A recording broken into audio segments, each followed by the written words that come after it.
வணக்கம். என்னோட பேர் அங்கித் குப்தா. ஸோ மெஜாரிட்டி ஆளுங்களுக்கு நான் யாருன்னா தெரியாது. பிகாஸ் நான் வந்து ஒரு மியூசிக் ப்ரொடியூசர், எப்போவுமே பிஹைண்ட் த சீன்ஸாக தான் இருப்பேன். ஸோ ஒரு ரஃப் இன்ட்ரொடக்ஷன் கொடுக்குறேன் என்னை பற்றி. ஸோ அந்த ஏஜ் ஆஃப் 12 வந்து நான் மியூசிக் ப்ரொடக்ஷன் பண்ணிகிட்ருக்கேன். ஆரம்பித்தது வந்து சும்மா ஒரு சாஃப்ட்வேரில் ஐபேடில் நோண்டிட்டு நானே அதை ட்ரை பண்ணிவிட்டு அப்படியே சாங்ஸ் க்ரியேட் பண்ண ஆரம்பித்தேன். அப்படியே ஸ்லோவாக லேப்டாப்பில் சாஃப்ட்வேர்ஸ் டவுன்லோட் பண்ணி நானே என்னோடய ஓன் சாங்ஸ் கம்போஸ் பண்ண ஆரம்பித்தேன். Fully self learn via YouTube and other peoples மென்டர்ஷிப்பில் நான் ஆரம்பித்தேன். ஸோ எப்போவுமே என்னோடய கோல் வந்து to create good music and புது ஆளுங்களோட ஒர்க் பண்ணணும் சொல்லி. ஸோ நான் இன்ஸ்டாகிராமில் நிறைய ஆர்டிஸ்டோட கனெக்ட் ஆகினேன். ஆகிட்டு எல்லாரோட நான் வந்து சாங்ஸ் க்ரியேட் பண்ணிகிட்டு இருந்தேன். அப்புறம் அட் தி ஏஜ் ஆஃப் 16 வந்து லாக்டவுன் டைம் வரப்போ நிறைய பேர் வந்து என்ன பண்ணுறது போர்டம் இருந்தாங்க. அப்போ வந்து நான் கம்ப்ளீட்டாக வந்து மியூசிக்கில் ஃபோக்கஸ் பண்ணிகிட்டு இருந்தேன் apart from my school. So அப்போ I came up with the concept of doing வந்து ஒரு song which can unite people. ஒரே சாங்கில் வந்து 14 லாங்குவேஜஸ் யூஸ் பண்ணலான்னு ஒரு ஐடியா வச்சு டிஃப்ரெண்ட் ஆர்டிஸ்ட் ஃப்ரம் டிஃப்ரெண்ட் கண்ட்ரீஸோட ஒவ்வொரு ஜூம் காலில் கொலாபரேட் பண்ணி ஒரு சாங் க்ரியேட் பண்ணேன். அந்த சாங்கோட பேர் 7500. எதுக்குன்னா அந்த சாங் முடிக்க வந்து 7500 hours ஆச்சு. ஸோ அந்த சாங் தான் எனக்கு வந்து ஃபர்ஸ்ட் ஒரு great recognition of Guinness World Records கிடச்சிது at the age of 16. Along with that எனக்கு வந்து ஏஷியா புக் ஆஃப் ரெக்கார்ட்ஸும் சரி, இந்தியா புக் ஆஃப் ரெக்கார்ட்ஸும் கிடச்சிது. அது தவிர வந்து ஐடியூன்ஸில் டாப் 100 குளோபல் சார்ட்ஸில் ஒரே நாளில் 4 சாங்ஸ் எனக்கு வந்து டாப் 100 இருந்தது. ஸோ அதுக்குமே I had and Asia Book of Records and India Book of Records. இது தவிர வந்து எனக்கு வந்து நிறைய பேரோட ஒர்க் பண்ணுறது ரொம்ப பிடிக்கும். ஸோ நான் என்ன பண்ணேன், எவ்வளோ ஆர்டிஸ்டோட ஒர்க் பண்ண முடியும்னு பார்த்துட்டு ஒரே ஆல்பமில் 51 ஆர்டிஸ்டோட ஒர்க் பண்ணேன். அது ஆல்பமோட பேர் வந்து டைம் மிஷின்.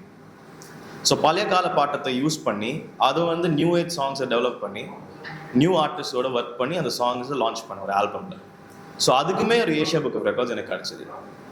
ஸோ இதெல்லாம் செய்கிறப்போ வந்து நான் ரியலைஸ் பண்ணேன் there is a big gap. Because இந்த 6 years நான் வந்து இந்த இண்டஸ்ட்ரியில் இருக்கிறப்போ I realise is a big gap. இப்போ வந்து தமிழ் மியூசிக் வந்து குளோபல் லெவலில் வந்து யாருமே they not considering it as a independent music. ஒரு ஃபிலிம் மியூசிக்னா லேபிள் ஆகிடுது தமிழ் மியூசிக். இதே இது சரி பஞ்சாபி ஹிந்தி பார்த்தீங்கன்னா இண்டிபெண்ட்டாக ஒரு சக்ஸஸ்ஃபுல்லாக போயிட்டுருக்கு the north side of independent music. So this period of the past 6 months I had actually கிராமிக்கு வந்து நான் வந்து அப்ளிகேஷன் சப்மிட் பண்ணியிருந்தேன் to become a voting member. And now I'm India's youngest voting member of the Recording Academy and a Grammy member. And இப்போ வந்து my goal வந்து தமிழ் மியூசிக்கை global ஸ்டேஜுக்கு எடுத்துகிட்டு போகணும். என்னென்ன கேட்டகரிஸ் கிராமி அவைலபிள் இருக்கோ எல்லா கேட்டகரிஸில் தமிழ் ஆர்டிஸ்ட் எனக்கு அங்கே புஷ் பண்ணணும்னா தான் என்னோட கோல் இப்போ. ஸோ தமிழ் வந்து குளோபல் ஸ்டேஜ் போயிட்டு அப்பார்ட் ஃப்ரம் தமிழ் ஆர்டிஸ்ட் ஒரு குவாலிட்டி ரிசீவ்ட் கிராமி, தமிழ் மியூசிக் தமிழ் லாங்குவேஜ்க்கு கிராமி வாங்கணும்னா அதுதான் my ultimate goal. Not necessarily my own music, ஆனால் நான் வந்து சில ஆர்டிஸ்ட் ரெக்கமெண்ட் பண்ணி அவங்க கூட ஜெயிக்கணும்னா அதான் என்னோட விஷயம். ஸோ இப்போ இந்த பட்டம் having the Grammy member and being recording academy voting member, என்னோட கோல் வந்து to work with new artist. எதுனா அங்கே வந்து எவ்வளோ பெரிய ஆர்டிஸ்ட் நான் பார்க்க மாட்டாங்க, என்ன டேலண்ட் இருக்குதா பார்ப்பாங்க. ஸோ அந்த ஒரு ஆர்டிஸ்ட்டை இப்போ நான் ஸ்கவுட் பண்ணிட்டு இருக்கேன். என் கோல் வந்து ஒரு வருஷத்தில் 5 புது ஆர்டிஸ்ட்டை கண்டுபிடிச்சி அவங்களோட சாங்ஸ் கிரியேட் பண்ணோம். அந்த ஆர்டிஸ்ட் கிட்ட ஒரு பாட்டு கூட இருக்க தேவையில்லை, அட்லீஸ்ட் ஒரு சாங் கூட ரிலீஸ் பண்ணியிருக்கலாம். It's up to them. அவங்களோட டேலண்ட் வச்சு நான் கம்ப்ளீட்டாக மென்டர் பண்ணி அவங்க going to make songs with those artists. Because என்கிட்ட இப்போ ஸ்டுடியோ இருக்குது, I have a team, I have engineers, whatever is required for a good song என்கிட்ட இருக்குது. இன்னி I'm not chasing numbers, I'm just chasing achievements for the global identity of Tamil song. அதுதான் என்னோட goal at this point. Thank you.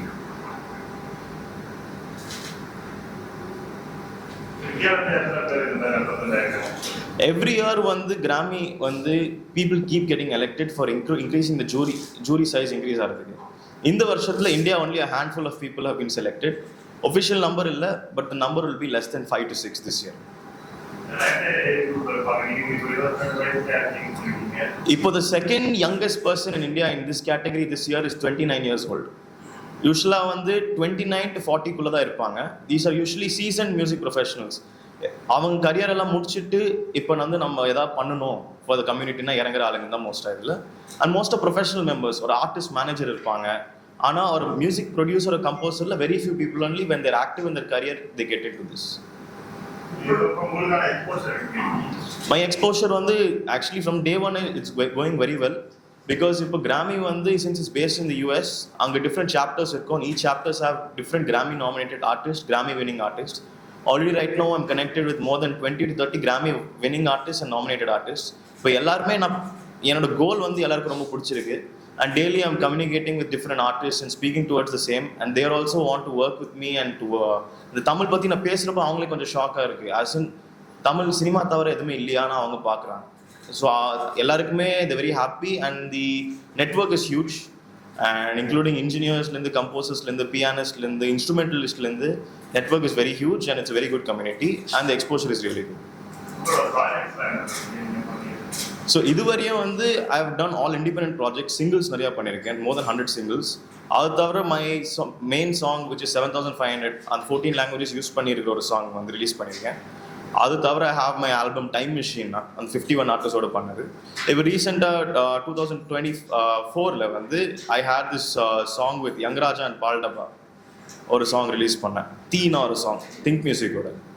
So அதை release பண்ணேன். அதுக்கப்புறம் right நான் வந்து I'm just searching for new artist and அந்த ஆர்டிஸ்ட்டை டெவலப் பண்ணுற ஃபேஸில் தான் இருக்கேன். அண்ட் ஆல்மோஸ்ட் 20 songs ரெடி பண்ணி வச்சிருக்கேன். At the right time I'm looking to independently launch the artists. At present, the languages I'm focusing is Tamil and English, but soon it will become only Tamil. நான் வந்து 12 yearsலேருந்து music compose பண்ணிட்டு இருக்கேன். ஆனால் ஒரு 16 yearsலேருந்து commercially as an artist identity has come out. அடுத்த project அடுத்த goal வந்து எவ்வளோ ஆர்டிஸ்ட் இருக்காங்களோ, யாருக்கு வந்து ஆக்சஸ் இல்லையோ அந்த ஆர்டிஸ்ட்டை கண்டுபிடிச்சி ஒர்க் பண்ணும். ஃபார் எக்ஸாம்பிள் ரீசெண்டாக நான் கோயம்புத்தூர் போயிருந்தேன் to meet a few artist. அங்கே ஒரு ஆர்டிஸ்ட் வந்து அமேசிங். இப்போ நம்ம ஊரில் இருக்க ஒரு தமிழ் படத்தில் இருக்க ரேப் ஆர்டிஸ்டோட 100 times பெட்டராக இருக்காங்க அங்கே. ஆனால் அவங்களுக்கு ஒரு ஆக்சஸ் இல்லை, எப்படி யார்கிட்ட அப்ரோச் பண்ணுறது இல்லை. இங்கே சென்னைனா ஒருத்தருக்கு தெரியும், அதனால இந்த ஒரு ஆர்டிஸ்ட் வருவார் மேலே. ஆனால் அந்த மாதிரி ஊரில் நிறைய ஊர் இருக்குது. கோயம்புத்தூர் எக்ஸாம்பிள் நான் அங்கே பார்த்த மாதிரி. ஸோ இப்போ நிறைய ஆர்டிஸ்ட் இருக்கிறப்போ அந்த ஆர்டிஸ்ட் யூஸ் பண்ணி சாங்ஸை லான்ச் பண்ணோம். That is my end goal right now.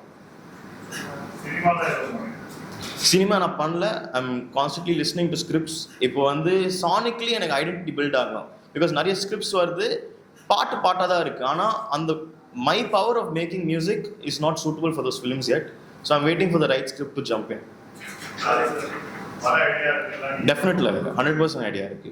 Sir நீங்க கிராமி போயிருக்கீங்க, கிராமில ஃபுல்லா ஃபார்மர்ஸா இருப்பாங்க, இங்கிலீஷ். நீங்க தமிழ்நாடு இந்தியாவுக்கு எப்படி இருக்காங்க, அவுட் இந்தியா எப்படி இருக்காங்க? கிராமி வந்து நீங்கள் சொன்ன 100% கரெக்ட். மெஜாரிட்டி ஃபாரின் பீப்புள், இந்தியாவிலேருந்து ரொம்ப கம்மியாக இருந்தால் இருக்காங்க. ஆனால் கிராமிஸ்க்கு வந்து இந்தியாவுக்கு ஒரு சாஃப்ட் ஸ்பாட். எதுக்குன்னா எப்பவுமே Indians have always won the different categories of Grammy awards. New age ஆல்பம்லேருந்து பெஸ்ட் ஸ்கோர்லேருந்து India has always won awards in Grammys. So அவங்களுக்கு any new Indian which comes there always happy with encouraging the artist. And especially அவங்களுக்கு புரியுது எதுக்குன்னா மியூசிக்னா நம்ம ஊர் தான் number 1, not necessarily commercial movies. Instrument wise அந்த பழைய கால வைப்ஸ்லேருந்தே நம்மளுக்கு தான் மியூசிக்னா இந்தியாவுக்கு தான் லேபிள் ஆயிருக்கு. So any Indian they're always happy to welcome, because அவங்களுக்கு வந்து என்ன புதுசாக வருதுன்னு லுக்கிங் ஃபார்வர்ட் அவங்க.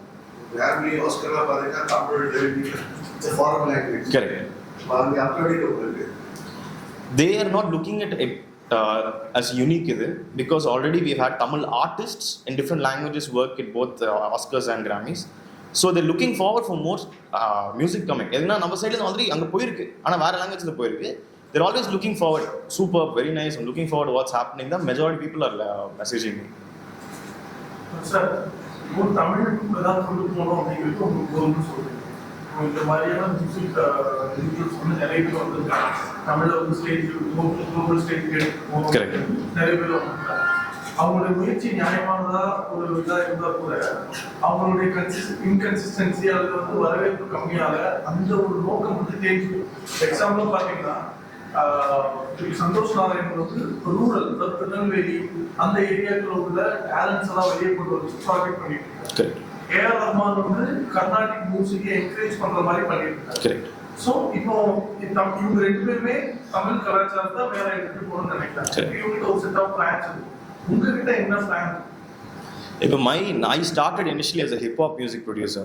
So hip hop வந்து is a category which no one has touched yet. At the same time, both Santosh Narayan sir and A.R. Rahman sir have always encouraged rural artists and classical artists, and they've used them in their films. And Santosh Narayan sir has recently started a venture called Rakita, where he looks to bring in new artists.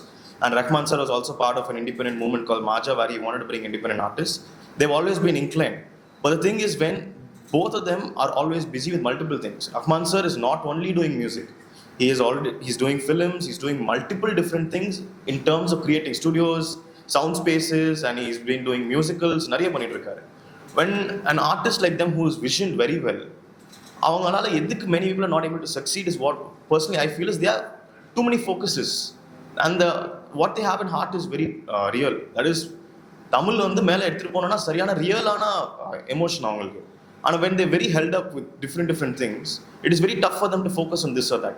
இப்போ என்னோட pure ஃபோக்கஸே அதுதான். I'm not chasing numbers, I'm not chasing anything.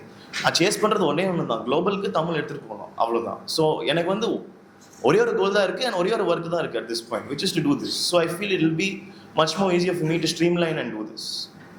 Cinema முன்னாடி வந்து கமர்ஷியலா success ஆகும், அப்படிதான் தான் அந்த cinema ஒரு வெற்றி அப்படிங்கிற ஒரு ஹியூமன் தாட். ஆமாம்.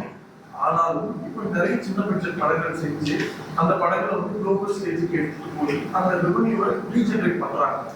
அந்த மாதிரி உங்களுடைய ப்ராஜெக்ட்ல இந்த இதை வச்சு ஏதாவது ரெவன்யூ ஆகும். ஏன்னா நீங்க நம்பர்ஸ் முக்கியம் இல்லைன்னு சொன்னாலும் கூட நம்பர்ஸ் இஸ் த மேட்டர். கண்டிப்பா அது ஒரு பெரிய விஷயம். ஸோ அதுக்கு நீங்க என்ன பிளான் வச்சிருக்கீங்க? இது மூலமா அந்த ரெவன்யூ ஜெனரேஷனுக்கு நீங்க இப்ப நிறைய பேர் வர மாதிரி வரணும்னு நினைப்பாங்க, தமிழை கொண்டு போகணும்னு நினைப்பாங்க, உங்களோட எக்ஸ்போஷர்ல அதுக்கு என்ன பண்ணுது? So compulsory, the finances are necessary for whatever it is. And once again, when I'm speaking about numbers, நான் பேசுறது stream கணக்குல. இப்போ வந்து usually people talk about million streams, 10 million streams, billion streams. நான் பேசுறது 1000 streams itself we can start. Revenue is necessary and the right medium of revenue. இப்போ let me just உங்களோட question I'll come back to, I'll just answer something now. இப்போ streaming பிளாட்ஃபார்ம்ஸில் வந்து India wise you have Spotify, Apple Music, ஜியோ7 யூஸ்வலாக நீங்கள் use பண்ணுற streaming platform அதுதான். இதே யூஎஸ்ல Tidel another one software and many other different softwares, Deezer. So the streaming revenue அங்கே வந்து இந்தியாவில் ஒரு 10,000 ஸ்ட்ரீம்ஸ்க்கு வாங்குற song 1000 ஸ்ட்ரீம்ல you'll be earning that money over there globally you earn more than locally. So the numbers I'm not chasing, but at the same time revenue is important. இப்போ வந்து ஒரு artist வந்து எங்கிட்ட இருக்காரு, labels will be ready to do an outright deal with the artist. அவங்ககிட்ட numbers தேவையில்லை, ஆனால் அந்த சாங் அவ்வளோ கிரேசியாக இருக்கும். அந்த லேபிள் கேட்பாங்க, எனக்கு ரொம்ப பிடிச்சிருக்குப்பா, நான் வாங்கிக்கிறேன் பாட்டு, எதாவது மூவிக்கு யூஸ் பண்ணிக்கிறேன். பிகாஸ் ரைட் நவ் மூவிஸ் வந்து இப்போ அசல் கலரோட ஜொர்த்தாலே உங்களுக்கு வந்து லாரன்ஸ் சார் ஒரு படத்தில் ஒன்று வந்துச்சு. இப்போ கெலித்தியோட Vetrivel is going to come in. இப்போ நிறைய மூவிஸ் வந்துட்டு இருக்கு. ஒரு மூவிஸ்ல independent songs getting plugged in. Not necessarily the song has to be released, but the label can already do an outright purchase where you can get the revenue.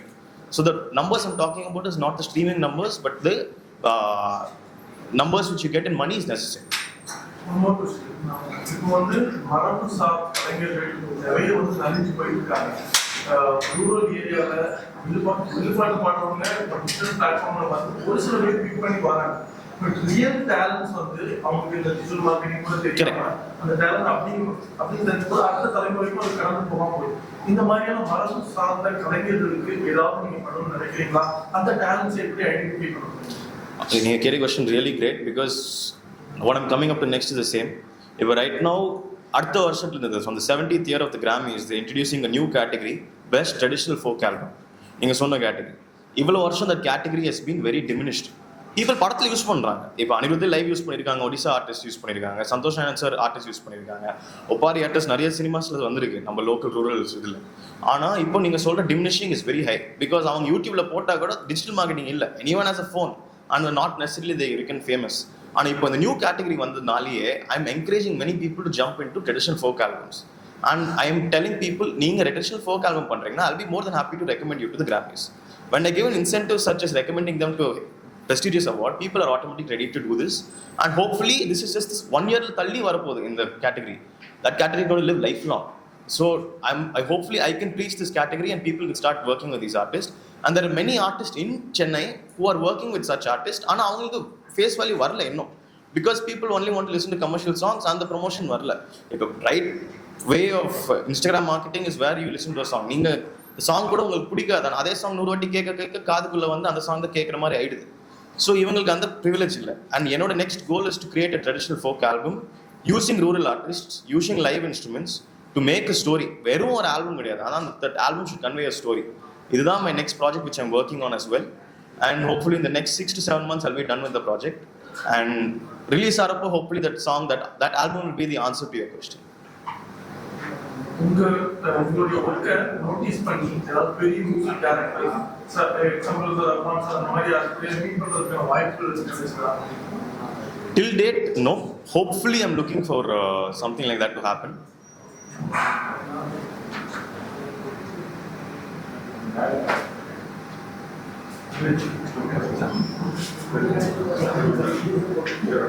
நீங்க தான் வேற சொல்லி விருப்பப்படுறீங்களா? நான் சொல்றது வந்து ஒண்ணுதான். இப்போ நிறைய பேர் வந்து பெரிய ஆர்டிஸ்ட் தான் ப்ரோமோட் பண்ணிட்டு இருக்காங்க in terms of directors or even producers, but they should give an opportunity to artists who have good sound, not just because of the background or the connections. அது மட்டும் தான் நான் சொல்ல விரும்புறேன் at this point.